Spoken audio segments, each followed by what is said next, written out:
Right. Hi, everyone. Welcome to Believe in Bills. Adam Benigni of WGRZ TV, Sports Talk Live in Buffalo, Sal Maiorana, Rochester, DNC. As always, Sal, how are you? Have you finally been able to maybe, I don't think, because you were over there yesterday, we recorded this, try to ease into some sort of off-season routine, or not quite yet? No, it has been nonstop since the last game. I think next week we might finally catch a little bit of a break at them because I think the press conferences are done, at least for a little while. Going to the combine, 2.5 weeks, so it'll pick up again there. But yeah, I think we're about to finally hit a little bit of period where it'll slow down a bit for the Bills and for me and for you. Well, I want to talk about now that the staff has largely taken shape. But those press conferences, I mean, we don't have to go all the way down the line, but certainly in terms of the coordinators and what we heard from Joe Brady as well. I know you were there asking a number of questions. I've listened to everything. I can't help but be impressed at this point for a variety of different reasons. Let's just start with, well, I'll go ahead and let you take the lead with who you were impressed with maybe the most and why. Yeah, I think you're absolutely right. I think we were wondering about Joe Brady and how much of a depth of a roster he had in terms of assistant coaches around the league. And, Adam, everybody wins the press conference, right?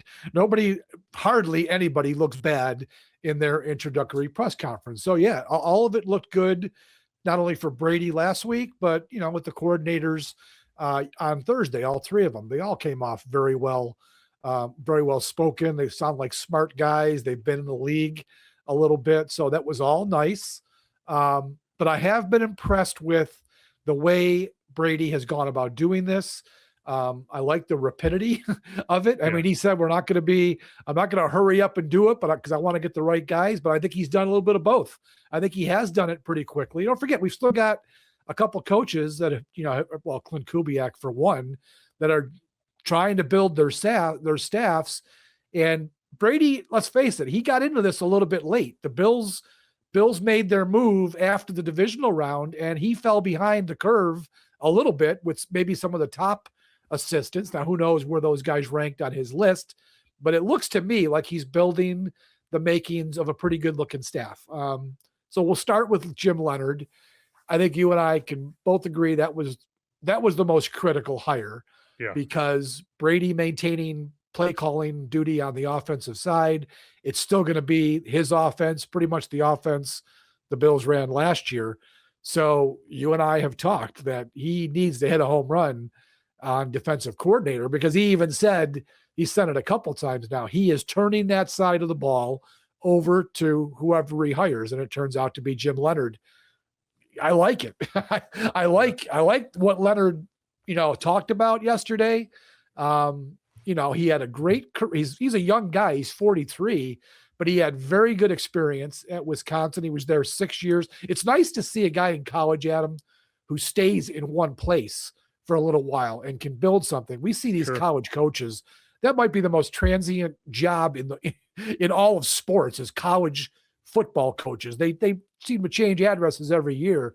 He was able to stay at his alma mater for 6 years, defensive coordinator for most of that, and even head coach interim basis in 2022. So he got to establish something there and put something in place.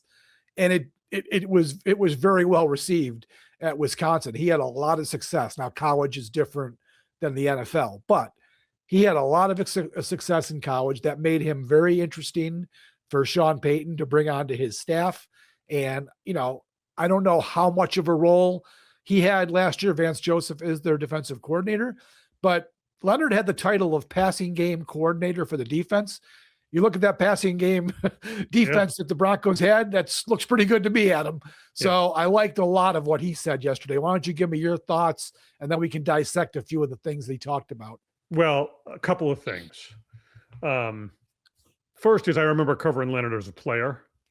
Yeah, and he was always really soft-spoken, Yeah, he was. I saw on that press conference, and one of the reasons I was so impressed, like a different Jim Leonard than the one I remembered covering. Well, this is a 43-year-old Jim Leonard, as opposed to a 22-year-old that we first dealt with, Right, who might have been, I don't know, is it fair to call him, maybe he was a little media shy? Like he wouldn't duck you. He grew up in a town. He grew up in a town of about 100 people. In Wisconsin. So back then, I think he probably was a very shy kid. And I'm sure, I mean, even his second time around in Buffalo, I remember him being a little more outgoing and willing to speak to the media. But now he's a grown man now.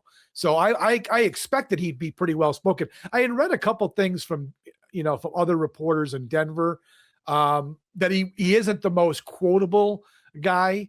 And I think a lot of these guys do that in the opening press conference. And then once the season starts, he might be a little more less quotable than he was yesterday. We'll see. But anyways, continue your point. So, I mean, there was that and the level of intelligence and understanding. And then that kind of stems off of the point you just made, the amount of time he spent at Wisconsin. And he talked about how quickly he was made defensive coordinator. They skipped a lot of steps. Yeah. So when you question what he was under Vance Joseph and in Denver, I mean, the way he sort of interpreted that and related to that experience where he could take, as he transitioning the National Football League, all of those things, to be able to take a step back, right, in a more supportive role and maybe learn that way, right? So it seems as if with the success they had on defense and everything else, that serves him well as he moves forward into this role. And he has a very clear idea of what he wants to do and how to transition it. I thought he was really, compared to some other introductory press conferences, specific in like a philosophical sense. Do you know what I mean? Yeah. Where he's like, all right, well, we're not going to, or it's not broken. A lot of what they did was working, but, he talked about being attacking and dictating and being fluid between 3-4 and 4-3 and all of those things. Just his philosophy on how he's going to transition the defense and build what he envisions, I was impressed by. There were some specifics into that train of thought and the plan that he has moving forward that I didn't necessarily expect to hear. And I think maybe that's what impressed me most out of his remarks. I like the fact that he recognized that, the McDermott defense for 9 years, for most of that 9 years, was a pretty good defense during the regular season, especially. He admitted that the whole thing isn't broken in Buffalo. I mean, it isn't. Their defense failed them in some key moments, like it has been a problem through the years. But by and large, given all the injuries the Bills dealt with last year, you could say that the defense maybe overperformed because there was a lot going on last season. So he admitted that there's players on this defense that are going to carry over in 2026. They're going to get refitted into what Leonard wants to do, but there are players that they can build upon.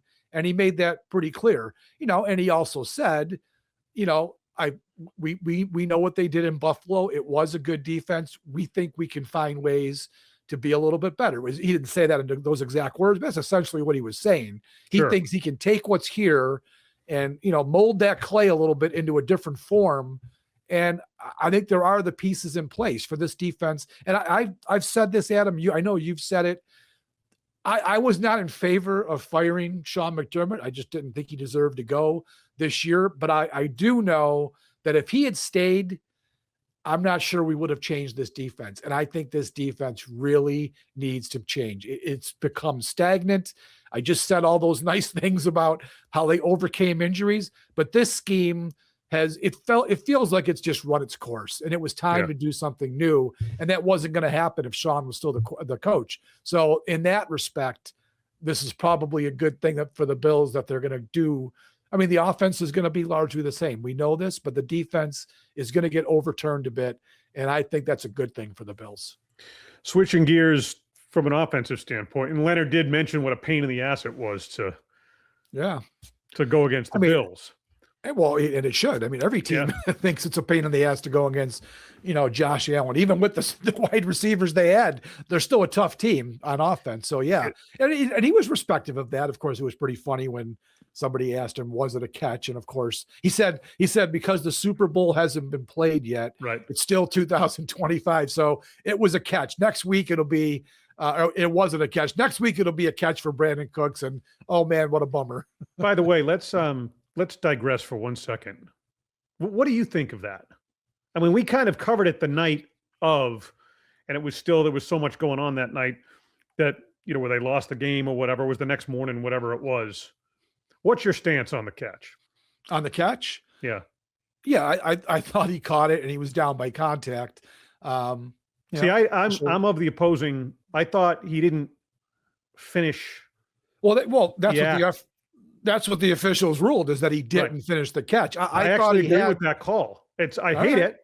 I hate it for the Bills, but I actually feel like I thought, watching the replay, I thought he had control of it when he hit the ground, and then obviously McMillan's right on top of him. And the officials were saying that, I don't know, maybe the ball moved a little bit, and they found that on the replay, and that made McMillan eligible to pull it away. But hey, whatever. It's old news now, man. It's water under the bridge at this point. But getting back, I want to switch gears and talk Pete Carmichael Jr., right? Okay. And again, impressed. I like the fact there's familiarity between he and Brady. I love the story of when they brought Brady down to LSU and Ed Orgeron. And he was talking RPOs or whatever, but he basically took over the meeting in the room. And I love that perspective on Joe Brady as we continue to get to know him at sort of another level. But I think the biggest thing is the familiarity with the role that Carmichael has. Absolutely. Right? And how that all fits together, how that works. And because of the relationship between the two of them, I think the break-in period for him in that job is vastly shortened, right? He gets on the same page with Allen when they come back and they start molding the thing. I mean, I see and heard, I guess, kind of like I did on the defensive side, but for different reasons, sort of a platform for success philosophically and how the thing is going to be handled from a leadership standpoint. I see that framework if Brady wants to call plays and continue doing that and take over as head coach with all the responsibilities that come with that. I think you really need a guy who you know and trust and is familiar with how to execute that sort of coordinator / secondary non-play calling role, and a guy like Carmichael. I think that's vital, really. Yeah, that's my favorite aspect of hiring Pete Carmichael. This guy has been in the right-hand man role for basically his whole career as a coach, but he did it for 15 years or whatever it was in New Orleans with Peyton, and then he rejoined Peyton in the same role the last couple of years. So he to me, you look at Jim Leonard, and that looks like a guy who's trying to climb the ladder, right? DC is the next step for him, but that guy wants to go on and be a head coach. I don't think there's any doubt about that. Pete Carmichael is not that guy. Pete Carmichael has found his lane, Adam, and he's sticking to it. At one point, I'm sure he had aspirations of being a head coach, but I think at 54 years old now, given what he's done throughout a 26-year coaching career, I think he's very comfortable in his own skin. I think he's very comfortable with somebody, having the main role, like which Joe Brady is going to do as the offensive play caller, and Carmichael can just slot right into where he's always been in his career. I think that was the perfect guy to bring into this job. Yeah, sure, he could have hired, one of these young whiz kid, like Joe Brady's a young whiz kid. He could have brought one of those guys in to be his offensive coordinator, but that guy's looking to move on, right? He's looking for the next gig. Pete Carmichael's not looking for the next gig. If for however long that Joe Brady is the head coach in Buffalo, I would bet my bottom dollar Pete Carmichael is going to be his offensive coordinator because he fits in that role. Brady made the point that Pete, like all coaches, like all offensive and defensive coordinators, no matter what their role is on game day, they are working all week as if, they're the play caller or the backup quarterback. He's working just like he's the starter, because if he has to go in, then he's ready. It's the same thing with Pete Carmichael as the coordinator. If Joe Brady has to walk over and do something with the defense, scream at somebody or whatever he has to do, Pete Carmichael, who will be upstairs, because now Brady's downstairs now. He used to call the game from up there. It's a big change. People don't realize that is a big change, calling it on the field, because you have less vision of what's going on. Pete Carmichael is going to have the upstairs view, and he would be able, for maybe a series, he can step right in and keep Brady's game plan moving forward, keep the message moving forward. I think it's a really good hire from that perspective for Brady. Well, imagine just the basic in-game communication between the two of them. Hey, Yeah. from up here, Joe, I see the safeties kind of shifting this way, or whatever he's observing, to be able to relay what Brady's lost by being. You make a great point. What Brady's lost by being down on the field, you need to have eyes in the air. In this case, Pete Carmichael's, that you can trust, right? Yep. And that sort of have a similar philosophy and maybe see things in a way that you do as well, Yep. right? And I think he's done that. You look around the league, Adam, everyone points to, Kyle Shanahan and Sean McVay, these, Sean Payton too, these incredible play callers. They have help. They're not down on the sideline game day, just making every decision and call. They got a lot of help from the guy upstairs. They all have technically offensive coordinators, guys like Pete Carmichael that are in their ear. And, hey, if McVay makes a crappy play call, there might be someone upstairs saying, wait a minute, Sean, they're not in that defense. We need to do this. That's going to happen in Buffalo with Pete Carmichael. They will be, I would assume, they're going to be on the same page throughout the week, and that's going to be a great guy to have in Joe Brady's ear, not to mention the fact he's got 26 years of coaching experience, something that we said, right? Brady was going to need to bring in some veteran guys on this staff. Jim Leonard is on the young side. I think it's the right hire, but he's a young guy. Carmichael, and I think they haven't officially announced the offensive line coach. I think it's going to be Pat Meyer, but there's another guy who's got a lot of years of experience. Jeff Rogers, the guy they just brought in for special teams. He's in his 50s. He's been doing that job for 20 some years. That's the point I was going to make about him when we got to him. That level of experience. These are the kind of guys that Brady needed to surround himself with, and I think he's done a really nice job of doing it. All right. So what does that translate to, right? Given what this franchise has been through and sort of the upheaval of McDermott's firing, if you're a player X kind of walking back into this thing, right? You're at this point from the outside looking in, at least I would hope they have a sense of some stability when they see kind of who they're bringing in. And they're not going to have all the answers, obviously, but a sense of, okay, what McDermott's being replaced with is a framework made up of individuals who have a lot of experience and who know what they're doing. Yeah, I think, look, the guys on offense, Adam, are going to be comfortable with this move. I mean, Brady was their guy. He's actually retaining a number of the offensive coaches. Rob Boris, I think that's a key retention right there. Rob Boris does a great job with tight ends. And if they leave that room alone, we could talk about Dawson Knox. He makes way too much money. They've got to fix that contract or move on. But if they do fix the contract, that whole room is back. Boris has done a great job with that group. Kelly Skipper has been there since day one. He was McDermott, I think, his original running backs coach. So, James Cook and Ray Davis and Ty Johnson are going to love that. They made changes at wide receiver, which God, they had to. I don't think Adam Henry did anything clearly, but they retained a couple of the assistant offensive line coaches back too. They retained a few of those guys. So I think the offensive guys on this roster probably feel pretty good. Now on defense, yeah, there is going to be some change, no doubt about it. And a couple of those guys, they might be a little bit on pins and needles. Where do they fit in this defense? I think a lot of those guys that are free agents that were McDermott guys, Trey White, Jordan Poyer, all those guys, Jordan Phillips, I think they're done. Matt Milano, right.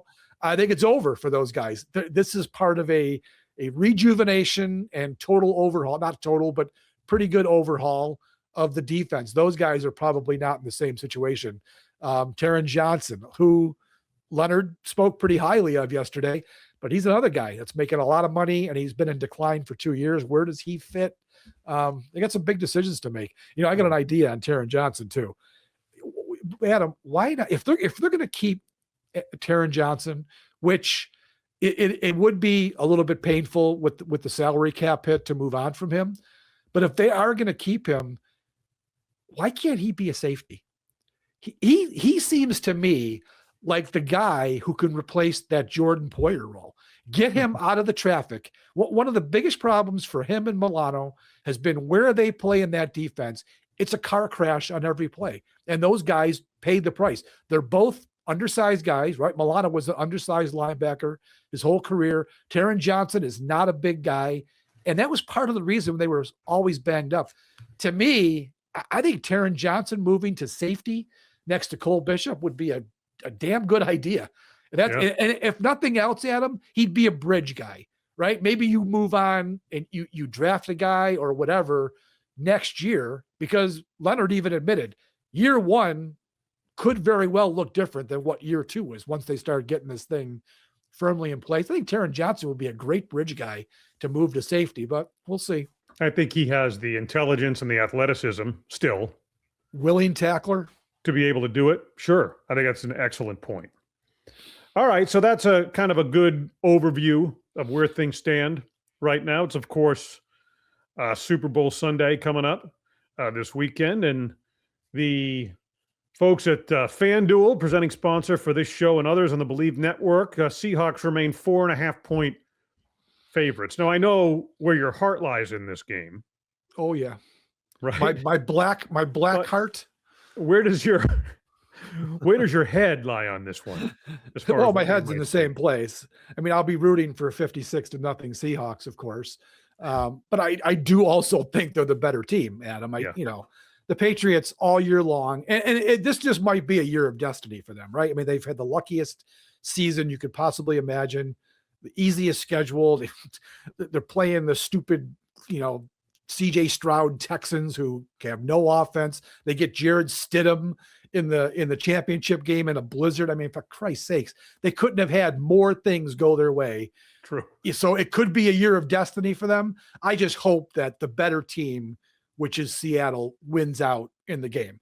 That's what I'll hope for. I think I just was on the radio today. I picked a 24-16 Seahawks. I think it's going to be a lower scoring game than some people. I think Seattle's defense is great, but I also think New England's defense is pretty good. So I think it'll be a lower scoring game, but that's where I'm thinking. I think it comes down to the two defenses. When you look at like the numbers on explosive plays, very similar from a defensive performance standpoint, right? So then you get into the offenses and the quarterback. And you know what? I mean, I feel like Darnold has come of age, right? Mm-hmm. But every time I try and shortchange Drake May mentally or whatever, the kid just makes plays, right? Yeah, he does. And Vrabel as a head coach, I mean, I don't know what, obviously the coach of the year and everything else. I don't know that you can say more about the job he's done in how they've overhauled. Speaking of overhauls, what they've done there. Yeah. Now, it's different when you've got a quarterback on the rookie deal, right? Which is what we talked about with like Ben Volin when we had him on last year from the Boston Globe, where to move on from Mayo, they realized they have May for so long on a rookie contract, right? And they got to put the pieces around him to sort of make hay and get it done. Well, they did that. Yeah. In kind of epic fashion, right? So I don't know. There's this part of me, I know who the better team is and approach it similar to the way you do, but I feel like the Patriots are evolving at such a rate and have evolved. I understand the schedule and everything else. It's a one-game situation, right? Yep. Where turnovers might dictate the thing. That's what worries me. It's a one-game situation. Right. You never know, right? You never do know. So anyway, 4.5-point favorite, Seattle Seahawks, once again. So we'll talk as things continue. We'll probably do at least one or two of these per week. But as news warrants, we'll try and give you a little bit of a break here, Sal, since I know you deserve one. Hopefully it settles down a bit. Next week's going to be a week where the new coaches they've handled all the moving with their families and that sort of thing. Yeah. They're going to get behind closed doors next week and start to really break down film in terms of where this thing stands and start to mold the clay, so to speak, moving forward. The big thing that's happening, well, it was this week and then next week, is the scouts are all in the building now.